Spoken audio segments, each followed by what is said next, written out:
वो कोरोना आया, दुनिया के 150 के करीब देश भारत की दवाई के लिए मुझे लगातार हिंदुस्तान दुनिया के मैक्सिमम लोगों ने मुझ पर टेलीफोन करके दवाइयाँ मांगी होगी। तो भारत की प्रतिष्ठा है तभी तो कर रहे हैं। और इसलिए ये जो हम 24 घंटे हेडलाइन के भरोसे राजनीति करते हैं, उनकी मजबूरियां होगी। मैं तो दुनिया के लोगों के सामने सत्य लेकर के जाता हूं, सच्चाई पहुंचा के रहता हूं और दुनिया को भारत की तरफ आकर्षित कर रहा हूं। और पीएलआई इसके अभी हम लाए, कितना बड़ा रिस्पांस मिल रहा है जी, कितना समर्थन मिल रहा है। समाजवाद के बारे में आपने कहा कि जो समाजवादी पार्टी है ये फेक सोशलिस्ट हैं, नकली सोशलिस्ट हैं। तो समाजवादी है कौन फिर उत्तर प्रदेश में? क्योंकि अर्थशास्त्री कहते हैं कि बीजेपी जो है वो पहले इकोनॉमिक पॉलिसीज में राइटिस्ट थी, फिर वो सेंट्रिस्ट हो गई, अब वही समाजवाद बन गए हैं। पहली बात है, भारतीय जनता पार्टी जनसंघ के जमाने से हमारी आर्थिक सिद्धांतों की चर्चा आप सुनोगे तो यही रही है कि हम देश की जनता पे भरोसा करते हैं, देश की जनता के सामर्थ्य पे भरोसा करते हैं। सरकार की नीतियां उनको अवसर देने वाली होनी चाहिए और हम वो नीतियां बना रहे हैं कि उनको सबसे ज़्यादा अवसर मिले। दूसरी बात है, हमारा मत है government has no business to do a business. अब ये कहाँ समाजवाद के साथ बैठता है? ये तो समाजवाद के खिलाफ है। सरकार का काम है गरीब के लिए भोजन की चिंता करो, सरकार का काम है गरीब के लिए घर बनाओ, सरकार का काम है गरीब के लिए शौचालय बनाओ, सरकार का काम है गरीब को पीने का शुद्ध पानी दो, सरकार का काम है गरीब अगर बीमार है तो उसको इलाज की व्यवस्था करो, सरकार का काम है गरीब गांव तक कुछ रास्ते बनाओ, लोगों को जाने आने की सुविधा करो। सरकार का काम है कि हमारा देश का एग्रीकल्चर ताकत जो है विश्व के बाजार में कैसे पहुंचे, इसके लिए कुछ व्यवस्था करो। छोटे किसान उसको दरकिनार रखिए क्या, उसकी चिंता करो।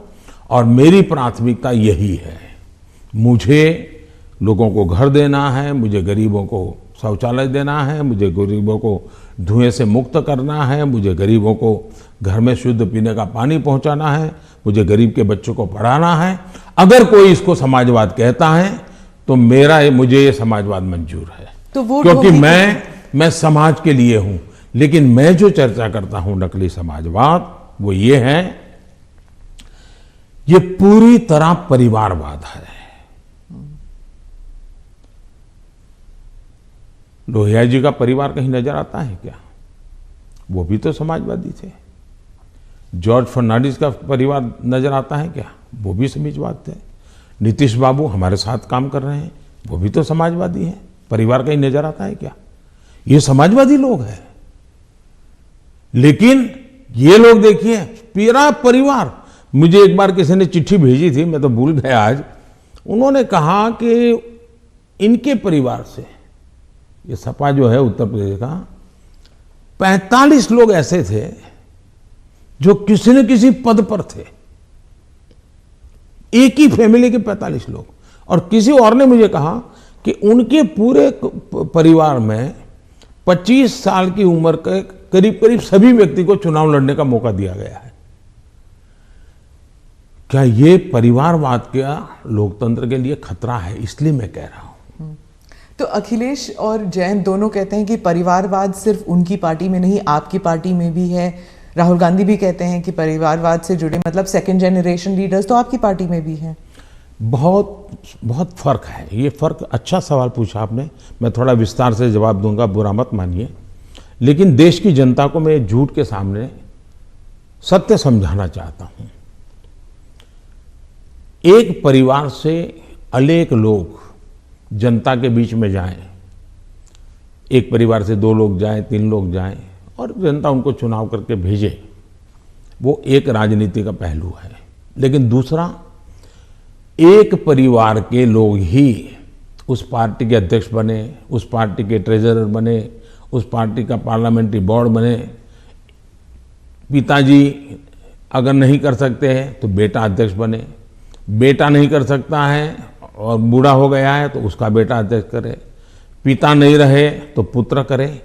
ये जो विरासत और वारसा बारिश के रूप में चल रहा है, डायनेस्टी के रूप में चल रहा है, कोई डायनेमिक्स है ही नहीं, ओनली डायनेस्टी। ये जब बनता है पार्टी परिवार की बन जाती है। और आप देखिए हिंदुस्तान की बर्बादी कहां से हो रही है, जम्मू कश्मीर से शुरू करिए।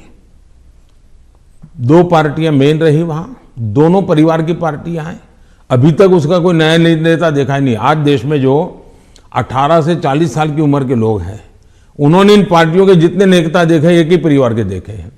दोनों पार्टी, पंजाब में देखिए परिवार वाली पार्टी, आप हरियाणा में देखिए परिवार की पार्टी, उत्तर प्रदेश देखिए परिवार की पार्टी, झारखंड देखिए परिवार की पार्टी, आप तमिलनाडु में जाइए परिवार की पार्टी। ये परिवार ही पार्टी चलाता है, परिवार जो चाहे उनका भला। ये लोकतंत्र के लिए बहुत से बड़ा खतरा है। एक पार्टी के 2 लोग अगर एमएलए बन गए, एमपी बन गए, तो वो पार्टी परिवार की नहीं बनी है। और ये दोनों को फर्क समझना होगा।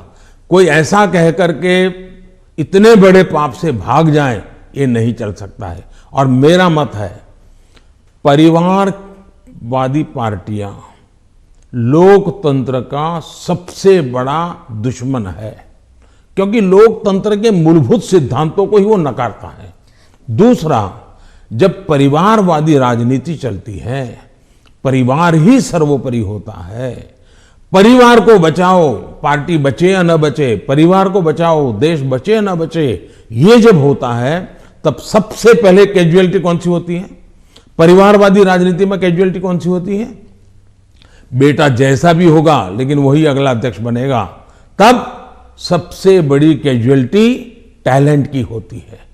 और सार्वजनिक जीवन में जितनी ज्यादा अधिक टैलेंट आए बहुत जरूरी है। इसलिए राजनीतिक दलों का लोकतांत्रिकरण ये बहुत आवश्यक है। परिवारवादी पार्टियां नए अच्छे नौजवानों को राजनीति से आने से रोकते हैं। मान लीजिए कोई नौजवान है जिसको भारतीय जनता पार्टी में नहीं जाना है, लेकिन बाकी कहीं पर उसको जगह ही नहीं है, कहां जाएगा? क्योंकि बाकी में तो है भाई उसके परिवार का मैं नहीं हूं, तो थोड़े दिन तो मेरा उपयोग होगा, बाद में मुझे फेंक देंगे। मैं उनके काम आऊंगा तब तो चलूंगा, लेकिन मैं राज्य की भलाई के लिए काम करूंगा तो मैं नहीं चलूंगा। सब नौजवान डर रहे हैं सार्वजनिक जीवन में आने से।